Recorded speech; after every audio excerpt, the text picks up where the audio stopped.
DNA జ్యోతిష్యానికి సాధారణ జ్యోతిష్యానికి తేడా ఏమిటంటే, వేల సంవత్సరాల నుండి సాధారణ జ్యోతిష్యం ద్వారా ఒక జాతక చక్రం చూసి భూత భవిష్యత్ వర్తమాన కాలాలలో ఎప్పుడు ఎలా ఏమి జరుగుతుందని చెబుతూ, ఒకవేళ అవి గాని అనుకూలంగా జరగకపోతే ఎలాగైనా ప్రకృతికి విరుద్ధంగా వాటిని మార్చేయాలని, అది కుదరకపోయినా పరిహారాల నెపంతో చేసే పద్ధతిది. కానీ దానికి మారుగా డిఎన్ఏ జ్యోతిష్యం ద్వారా ఇవన్నీ ఎందుకు జరుగుతున్నాయని కనుగొని ఒక పని చేసే ముందే అది సరైనదా కాదా అని సరైన సమయంలో మనము తీసుకునే మంచి నిర్ణయం జీవితంలో అన్నింటిలో విజయాలు సాధించడానికి సలహాలు మార్గదర్శకాలు చెప్పే నిజమైన జ్యోతిష్య విధానం ఇది.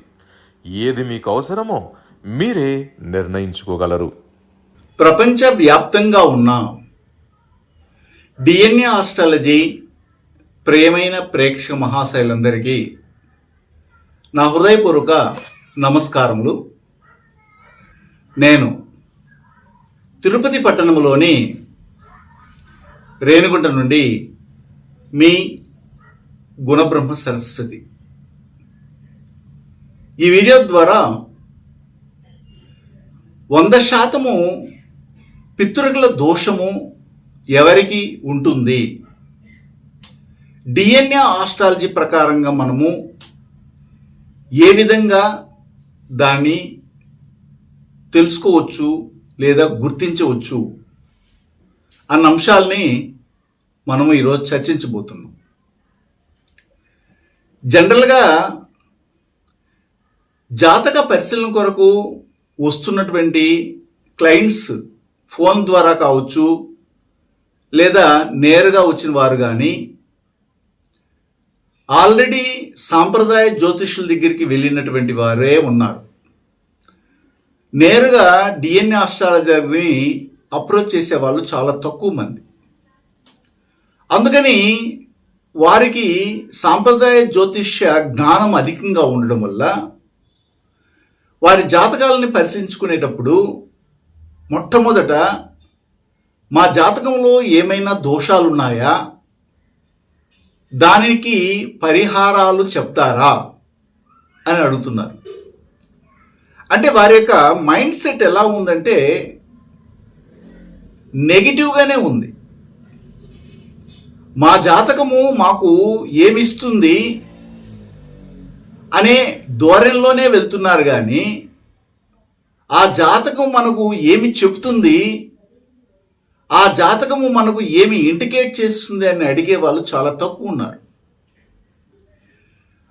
ఆ విధంగా వచ్చినటువంటి వారు వివాహానికైతే కుజదోషం ఉందా, కాలసర్పదోషం ఉందా, మాంగళ్య దోషం ఉందా, వివాహము లేట్ అవడానికి కారణము ఏమిటి, దికలత్ర దోషం ఏమైనా ఉందా, దానికి మేము కదలి వివాహం ఏమైనా చేయాలా, లేదా అర్క వివాహమైనా ఏమైనా చేయాలా, లేదా పెళ్ళైన తర్వాత సంతాన దోషం ఏమైనా ఉందా, ఇలాగా మొట్టమొదట వారి దోషాల గురించే వారి నోటి నుండి వస్తాం. మనం ప్రతినిత్యం చెప్తుంటాం, దరిద్రము అనే మాటని మాట్లాడకండి, శని పట్టిందా అనే మాటలు మాట్లాడకండి, అప్పు అనే మాటలు మాట్లాడకండి. ఇలాగ నెగిటివ్స్గా వచ్చేవి కష్టపడి చదవరా నాయనా అని చెప్పకండి. నెగిటివ్స్ వద్దు, జాగ్రత్తగా వెళ్ళు, ఆ కరువులో చాలామంది యాక్సిడెంట్ అయి చనిపోయినారు అనేసి ముందుగానే వీళ్ళు ప్రయాణం చేసే బిడ్డలకి చెప్తున్నారు. అది నెగిటివ్స్ అని మానేయండి అని చెప్తుంటే వీరి జాతకాలను మనం ముందర పెట్టి తీసుకొచ్చి అపాయింట్మెంట్ అనేసి చెప్పి తీసుకున్న తర్వాత మా అబ్బాయి జాతకంలో కానీ మా అమ్మాయి జాతకంలో ఏమైనా కానీ దోషాలు ఉన్నాయా, ఆ దోషాలకి పరిహారాలు చెప్తారా అనే క్వశ్చన్ మొట్టమొదటి రైజ్ చేస్తారండి. అక్కడికే వాళ్ళని రిజెక్ట్ చేసేస్తారు. వీళ్ళకి నెగిటివ్ యాటిట్యూడ్ ఉంది, పాజిటివ్ యాటిట్యూడ్ రాదు, లైఫ్లో వీళ్ళు బాగుపడరు అని ఒక నిర్ణయానికి వచ్చి మా దగ్గర అలాంటివి లేవమ్మా చెప్పము అని చెప్పేస్తాను. ఈ దోషాలు అని కర్మాంతరాలే లేవు, కుజదోషం అనే కర్మాంతరమే లేదు, లేదా కాలసర్ప దోషం అనే కర్మాంతరమే లేదు, మీరెందుకు ఇలాగా ఇబ్బంది పెడుతున్నారు, ఎవరు మిమ్మల్ని ఈ విధంగా నడిపిస్తున్నారంటే ఆ పండితుడు చెప్పారండి, ఈ పండితుడు చెప్పాడంట. తీరా పెళ్లి జరిగిపోతుంది, 36 పాయింట్లు 35 పాయింట్లు వచ్చాయన్నారండి, వివాహం వైభవంగా చేశామండి, 50 లక్షలు ఖర్చు పెట్టామండి, 50 రోజులు కూడా కలిసిమెలిసి లేదండి, విడిపోయినారండి అని జాతకాలు తీసుకొస్తారు. పెళ్ళి అయిపోయిన తర్వాత జాతకాలు తీసుకొచ్చి మేమేం చేస్తాము, కాకపోతే వాళ్ళిద్దరు కలిసిమెలిసి ఉంటారా లేదా విడాకులకి వెళ్ళిపోతారా, అలా విడాకులకి వెళ్తే ఇద్దరు కూడాను మళ్ళీ పెళ్లి చేసుకొని ముందుకు వెళ్తారా లేదా అనే విషయాలు అయితే చెప్తాం. ఆ తర్వాత రెండో వివాహానికి వెళ్ళేటప్పుడైనా ఒకసారి మళ్ళీ నిర్ణయాలు తీసుకొని ముందుకెళ్ళమని చెప్తాం. అంతేగాని వాళ్ళిద్దరూ కలుస్తారా, వాళ్ళిద్దరూ సంసార జీవితాన్ని పొందాలంటే ఏం పరిహారం చేయాలి, ఏ చెట్టుకి నీళ్లు పోయాలి, ఏ పొట్టుకి నీళ్లు పోయాలి, ఇవన్నీ మీ నమ్మకం. పరిహారం అంటేనే నమ్మకం. మీకు నమ్మకం ఉంటే చేయండి, కాదంటలేదు. మా చేత చెప్పించకండి అంటుంటాను డిఎన్ఏ ఆస్ట్రాలజర్గా. అయినా ఇది ప్రతినిత్యం మేము ఏగుతున్నటువంటి సమస్యే. వస్తున్న వాళ్ళందరూ కూడాను వాళ్ళకి పరిహారం చెప్పేసి ఒక దోషం చెప్పి ఒక పరిహారం చెప్తే అబ్బా తృప్తిగా ఉందండి అని అనేవారుగా ఉన్నారు. అయితే మేము ఆ ధోరణిలో ముందుకు వెళ్ళటం లేదు. అయితే ఈరోజు నేనేం చెప్తున్నానంటే, ఒక దోషము అని చెప్పబడేదాన్ని మనం జాతకంలో ఏ విధంగా ఐడెంటిటీ చేస్తాము, అందులో పితృక దోషము అనేది చెప్పుకోదగ్గది. ఎందుకంటే మనకు జన్మ ఇచ్చినటువంటి వాళ్ళు మన పితృకులు. అంటే ఏంటి, మన నాన్నకు మునుపు ఉన్నటువంటి వాళ్ళు, ఈ తరం నుండి మన యొక్క శరీరంలో ఉన్నటువంటి రక్తం కావచ్చు, జీన్స్ కావచ్చు, అలాగే ట్రాన్స్ఫర్ అవుతూ వచ్చింది. దీన్ని మనం మూఢనమ్మకంగా తీసుకునేకి లేదు. మనకు ఆస్తిపాస్తులు ఏ విధంగానైతే తరతరాల నుండి ఒకరి తర్వాత ఒకరికి బదిలీ అవుతుందో, ట్రాన్స్ఫర్ అవుతుందో, అదే విధంగానే మన వంశ ఆచారాలు, అలాగే ఈ యొక్క వంశ పరంపర అనేది కొనసాగుతుంది. స్కూల్స్లో కానీ కాలేజీల్లో కానీ ఇది ఒక చాప్టర్గా పెట్టాలి.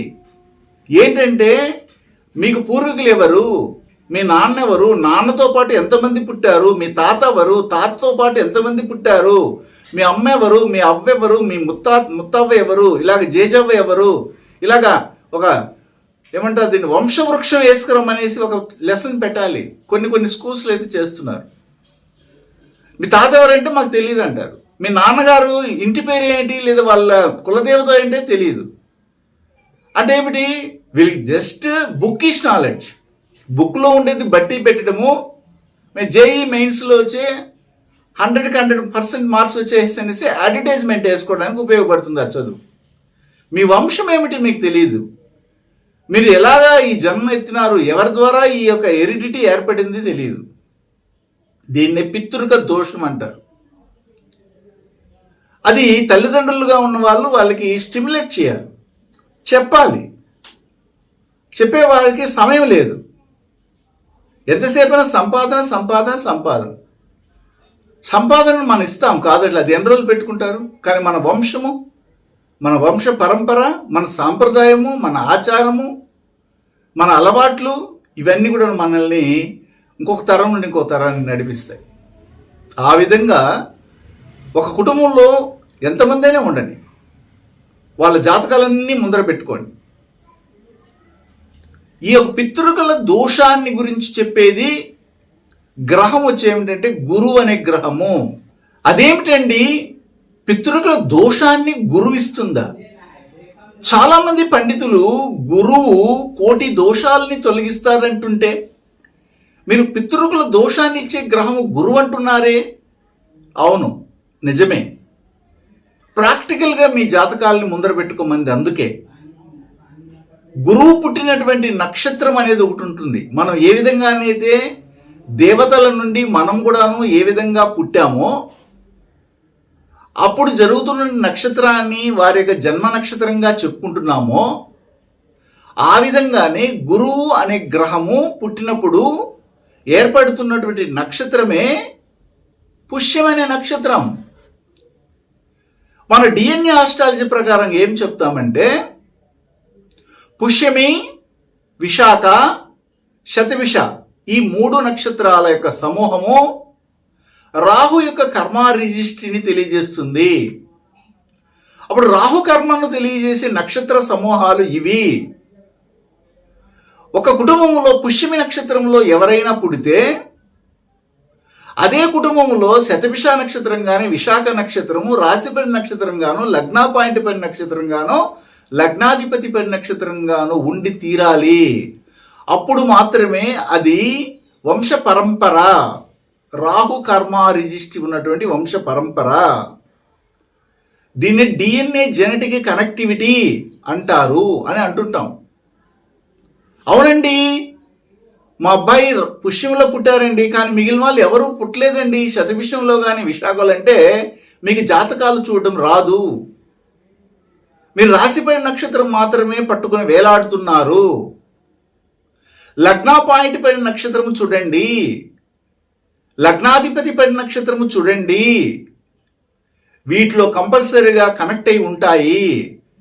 ఒకరు శతభిష నక్షత్రంలో పుడితే మిగిలిన 2 నక్షత్రాలైన పుష్యమి, విశాఖ నక్షత్రాల్లో పుట్టాల్సిందే ఆ వంశంలో, లేదా పుట్టి ఉంటారు, లేదా పుట్టబోతారు. ఒకవేళ ఒకరు విశాఖ నక్షత్రంలో పుడితే అదే కుటుంబ పరంపరలో పుష్యమి కానీ శతభిష నక్షత్రాలు కనెక్ట్ అవుతాయి. అలా కనెక్ట్ కాకపోతే మొదట విశాఖ నక్షత్రంలో పుట్టారు అని చెప్పబడే జాతకమే తప్పు. ఇవన్నీ కూడా మనం డిఎన్ఏ ఆస్ట్రాలజీలో చెప్తాం, కన్సల్టెన్సీలో చెప్తాం. అప్పుడు పుష్యమి, విశాఖ, శతభిష నక్షత్రాల్లో ఒక కుటుంబ పరంపరలో పుడుతూ ఉన్నారంటే ఆ కుటుంబానికి, ఆ వంశ పరంపరకి పితృకుల దోషము ఉంది అని ఇండికేట్ చేస్తాయి ఆ 3 నక్షత్రాలు. ఈ రాహు కర్మ రిజిస్ట్రీని తెలియజేసే గ్రహము గురువు. గురువు ఏ భావంలో ఉన్నా ఆ భావ సంబంధమైనటువంటి బాంధవ్యాలకి పితృకుల దోషం ఉంది అని నిర్ధారణ చేస్తాము.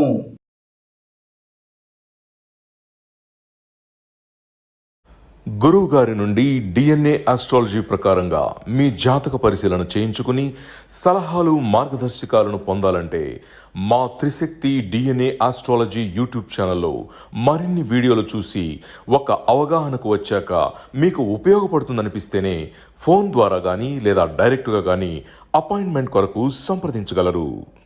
ఈ విధంగా రాహుకర్మ రిజిస్ట్రీ తెలియజేసే భావము 9వ భావము. మీ లగ్నం ఏదైనా కానీ 9వ భావాధిపతి మరియు లగ్నము రాశి ఏదంటే ధనుసు రాశి, ధనుసు లగ్నము. కాబట్టి ధనుసు రాశి, ధనుసు లగ్నము, గురువు అనే గ్రహము, 9వ భావము మరియు పుష్యమి, విశాఖ, శతభిష నక్షత్రాలు, ఇన్ని విషయాలు మీకు పితృకుల దోషం ఉన్నట్టుగా చూపిస్తాయి. ఒక జాతకం ఊరక ఏర్పడదు. మనం ఏ లోపాన్నైతే కలిగి ఉన్నామో, ఏ తప్పిదమునైతే చేసి వచ్చామో, లేదా ఆ కుటుంబం ఏ తప్పిదమునైతే చేసిందో దాన్ని చెప్పడానికి భగవంతుడు నేరుగా వచ్చి మీకు చెప్పడు. భగవంతుడు ప్రకృతిలో ఉండి గ్రహాల రూపంలో, జాతక రూపంలో ఆ విషయాల్ని మనకు తెలియపరచడానికి ప్రయత్నం చేస్తాడు.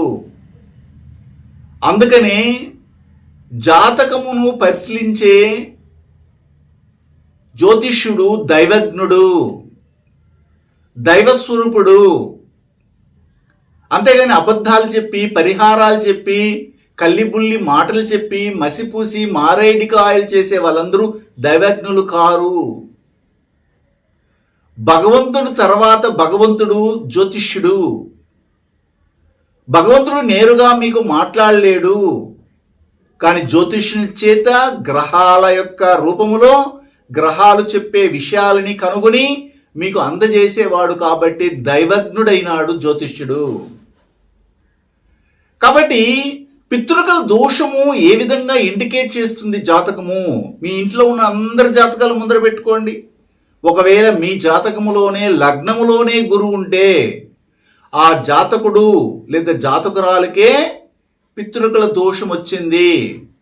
లేదండి, మేము ప్రతి సంవత్సరము పలానా చోటుకి వెళ్ళి పితృకుల తర్పణాలు సార్థం పిండం పెడుతున్నామండి, మాకు ఎలాగండి పితృకుల దోషం వస్తుందంటే, మీకు తెలియకుండానే గురువు అనే గ్రహము మీ లగ్నంలో వచ్చి కూర్చున్నప్పుడు మీరు పుట్టి ఉంటే మీకు చెప్పి రారు వాళ్ళు.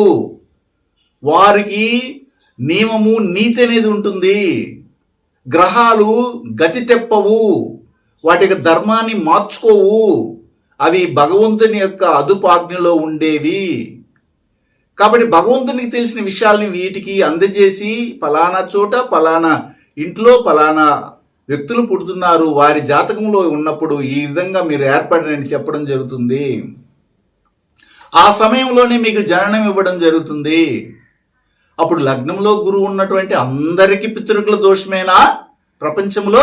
ఎస్, ట్రూ, అందరికీ ఉంటుంది. ఇట్ ఈజ్ ఎస్టాబ్లిష్డ్ ట్రూ, కంపల్సరీగా. అప్పుడు లేదండి మేము ఇస్తున్నా అంటే ఒప్పుకోబడదు, జాతకం అబద్ధం చెప్పదు. లగ్నములోనే మీ లగ్నం ఏదైనా కానీ ఆ లగ్నములోనే 9వ భావాధిపతి వెళ్ళి కూర్చోవడము, లేదు మీ లగ్నాధిపతి వెళ్ళి 9వ భావములో ఉండడము, 9వ భావాధిపతితో సంబంధం కలిగి ఉండడము, మీదే ధనుస్సు రాశి అవ్వడము లేదా ధను లగ్నం అవ్వడము, మీ లగ్నం ఏదైనా కానీ లగ్నాధిపతో రాశో పుష్యమి విశాఖ శతభిష నక్షత్రాల్లో కూర్చోవడము జరిగినప్పుడు 100% కాదండి, 1000% మీకు పితృకుల దోషం ఉంటుంది. అవునండి, మీరు చెప్పినవన్నీ ఉన్నాయండి, అయితే ఏమిటి? మీకు పితృకుల దోషం ఉంటే మీ కుటుంబ పరంపరలో నెగిటివ్స్ ఏముంటాయి అనేది మొదట చూడాలి. క్యాన్సర్ కంపల్సరీగా మీ వంశంలో పుడుతుంది, పుట్టి ఉంటుంది, రాబోతుంది. Breathing problem, wheezing problem, asthma, TB, మొలలు, కాన్స్టిపేషన్ ప్రాబ్లమ్స్ వస్తాయి. పిడుగు పడుతుంది, కరెంట్ షాక్ కొట్టి చనిపోతారు, జాండిస్ రావడానికి అవకాశం ఉంటుంది, అన్ఎక్స్పెక్టెడ్ డెత్, ఆత్మహత్య ప్రయత్నం జరుగుతుంది, యాక్సిడెంటల్గా దెబ్బలు పడతాయి, శరీరము ఊనమవుతుంది, ఆ ఊనమయ్యేసి ఇబ్బంది పడతారు. ఇవన్నీ కూడా నువ్వు లేకపోతే అప్పుడు మీకు పితృకుల దోషము గురువు లగ్నములో ఉన్న ఇలాగ నేను చెప్పిన అంశాలన్నీ లేనట్టే. అవన్నీ ఉంటే ఇవన్నీ కూడా కరెక్టే. గవర్నమెంట్ జాబ్ హోల్డర్ వాళ్ళ వంశంలో కంపల్సరీగా ఉంటారు. ఇంటర్ కాస్ట్ మ్యారేజ్ జరిగిపోతుంది, ఇతర దేశాలకు వెళ్ళడానికి ప్రయత్నం చేస్తారు.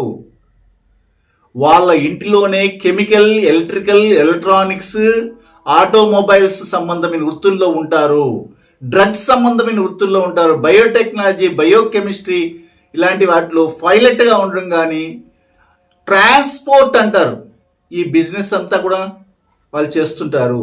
షేర్ మార్కెటింగ్లో ఇన్వాల్వ్ అవుతుంటారు.